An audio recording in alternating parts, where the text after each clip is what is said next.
State House today from the Massachusetts Cannabis Coalition and its supporters.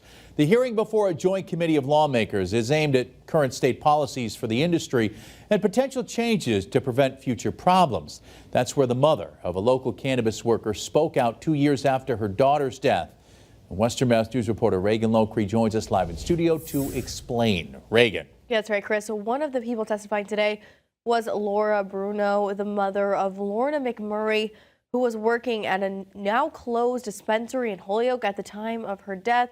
This is the first time Bruneau has spoken out since her daughter died.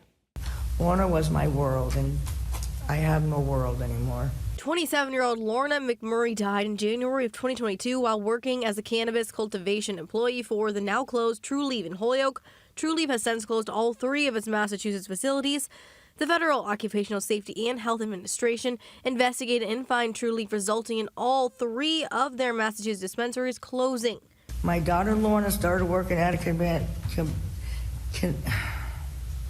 cannabis production facility in May of 2021.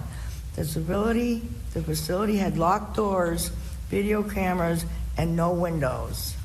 And when she collapsed, they wouldn't even let the first responders go in and save her.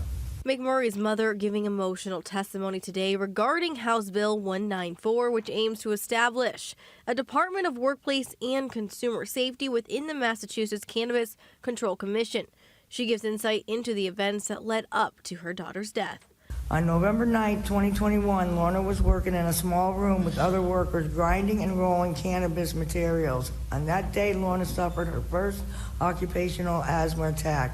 She was taken by ambulance to the hospital. The next day, she went back to work. Just 8 weeks later, Bruneau says her daughter Lorna had her second and final occupational asthma attack. McMurrey died in the hospital after she was having trouble breathing at work after inhaling cannabis dust while packaging pre-rolls. After 3 agonizing days in the hospital, I watched my daughter take her last breaths. And now Bruneau is asking the House of Representatives to pass a bill that she feels will help keep workers and consumers safe. Bruneau points out that her daughter's case is not an isolated event, adding that cannabis safety protocols are lagging behind the rapid industry growth, which is why she's pushing for the House to pass Bill 194 to create a safety commission within the CCC. Reporting live in studio, Reagan Locree for Western Mass News.